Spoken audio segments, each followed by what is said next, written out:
Good morning, family. It's Tasha, MamabearPrepping. So you already know what time it is. Get your drink, pull up. Welcome to the channel. Welcome back to the channel. If you are a returning subscriber or a returning viewer, today we're going to kind of do a remix on a video that I did early in the life of my channel, right? Literally, I don't know. It was one of my first videos, you guys, and it was called 30 Forever Foods. Literally foods that if you take care of them, meaning that you preserve them properly, right? Because all food, anything has the potential to go bad if you put it in the wrong type of setting and don't keep it correctly, right? Anything has the potential to still go rancid if you don't keep it right. But essentially, if you keep these foods right, they will last forever. Okay, they're not going to go bad. You're not going to have to worry about expiration. You just have to keep an eye on them and make sure that they haven't been compromised by anything like rodents and water and condensation and things like that. But if you protect these foods, they'll last forever. So this video that I did back when I first started my channel was 30 Forever Foods. And I'll make sure that I link it in the description box below so that you can go and watch that one for the full 30 foods. But today I'm going to give you 15 of my favorites from that list that I absolutely love. And I'm going to tell you why, because a lot of the things that are my favorites, it's because its value is so high, or it has multiple uses, and therefore it's valuable to me as somebody that's preparedness and trying to minimize stuff, okay? And a lot of this stuff, you guys, is not that expensive, okay? And so, what is that line? Oh, that's the lights, you guys, behind me. Okay. Hopefully I can fix that on the editing. So sorry about that little beam that's right there. Maybe you guys can't see it. All right, so let's get into it. This is my top 15 forever foods, okay? Number 1 is white rice. This is on the list for a reason. Preppers talk about white rice all day because they know that it lasts forever. First of all, there's whole cultures that live off of rice, you guys. The show Survivor, all they have is rice for the most part. It is possible to live off of rice. Rice is so filling. It's great for a base. We use it a lot in my preparedness menu. Rice is a huge baseline for a lot of the meals because I know its capacity to fill, okay? So white rice. A lot of people will ask me, hey, can you store other rices, right? Jasmine rices and like brown rices and multi, mixes and things like that. Listen, you can store that stuff, stack that stuff, and keep it in your prepper pantry.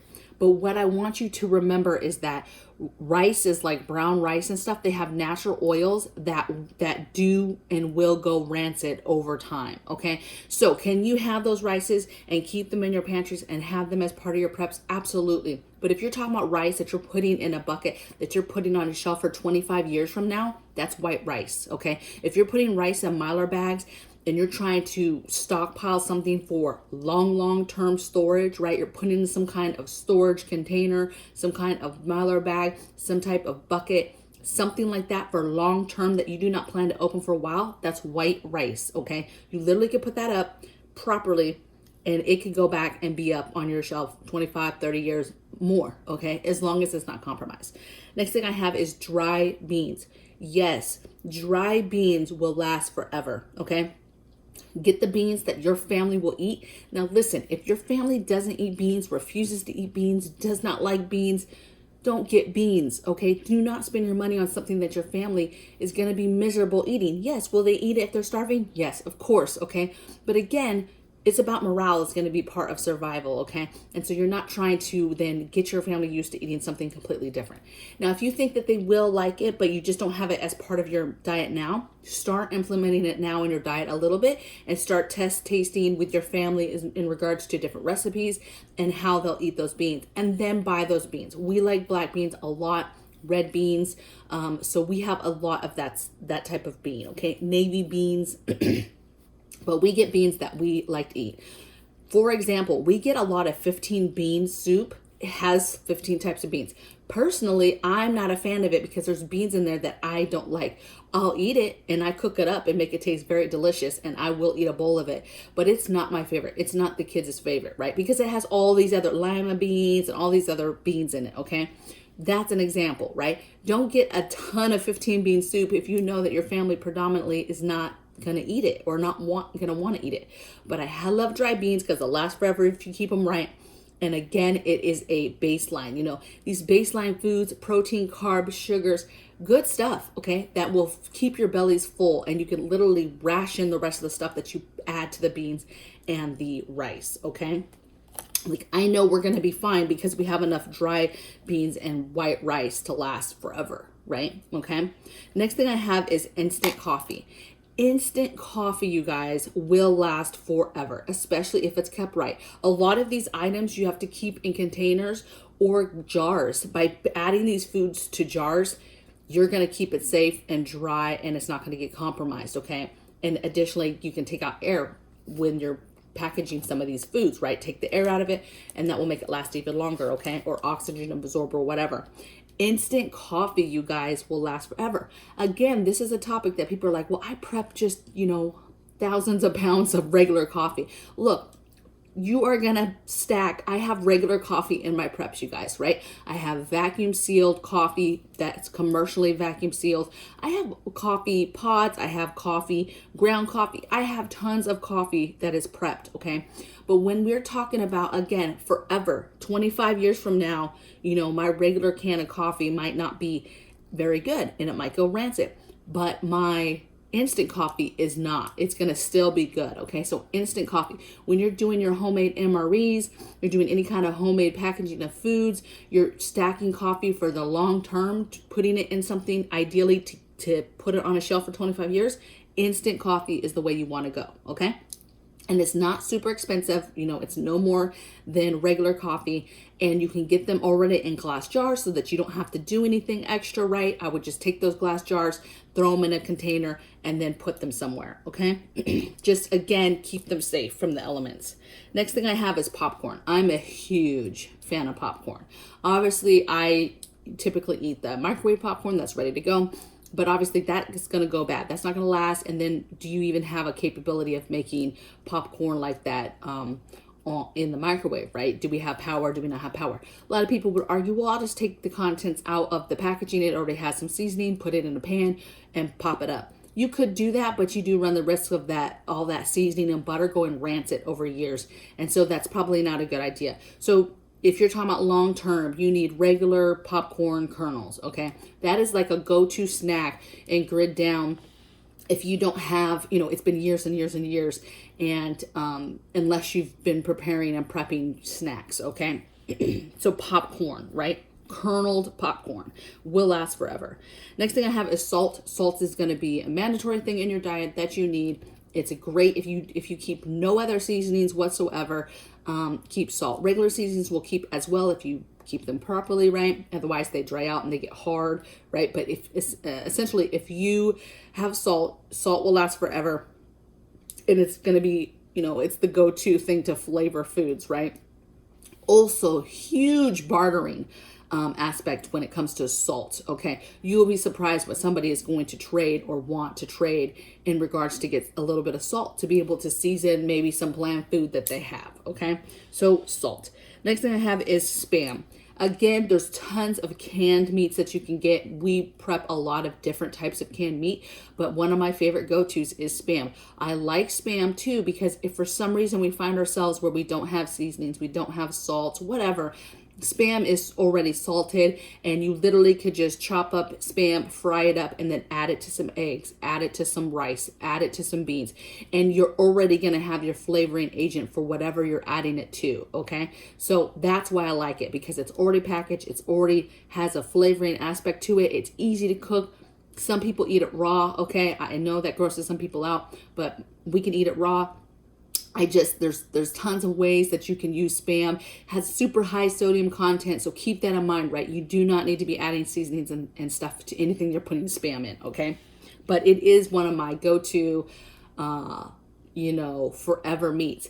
And let me tell you, a lot of people, it's 50-50. You either love it or you hate it. There's no in between. There's no, well, I don't really like it, but I will eat it. No, you either love Spam or you hate Spam. Okay. And that's the Angry Prepper. He hates it. Next thing I have is liquor. So again, has multiple uses for it, but liquor, and I get that that's not really a food, but it has a lot of different ways and things that you can use it for, and it's absolutely valuable, and it will last forever, okay? Most liquor comes in glass jars. You get it, and you just keep it, and you'll be fine, okay? Next thing I have is honey. I love this for flavoring. I love this for marinades. I love this for, antibiotic type properties.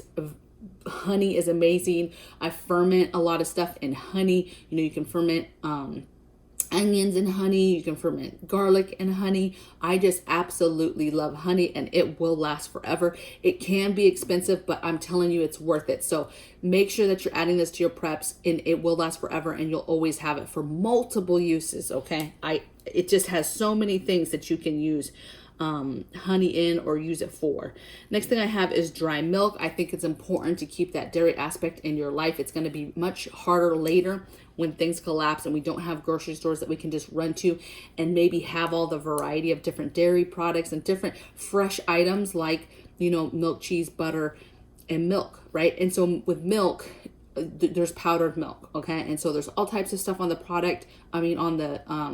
All types of products that you can buy in regards to milk, and getting that on your shelves for prepping. There's a lot of people that prep the carton, like the shelf stable already carton, like almond milks or regular milks. You can get those, but I'm a huge fan of powdered milk, and I like it because it has different options that you can use it to. Maybe you need to add it to a stew or thicken something up, but I just really like powdered milk. Okay, so get the powdered milk. Again, don't get it if your family's absolutely not going to drink it, but I think it's smart to have that option. Okay, that you're having a bad day, maybe you prep some cereal, maybe you prep something that takes milk and you don't have it, it's going to be sad. But if you're like, no, I've got milk, I can pull out milk out of my preps to add to whatever it is you're trying to use it for, that's going to be a good morale booster. Okay, so get some dried milk in your preps.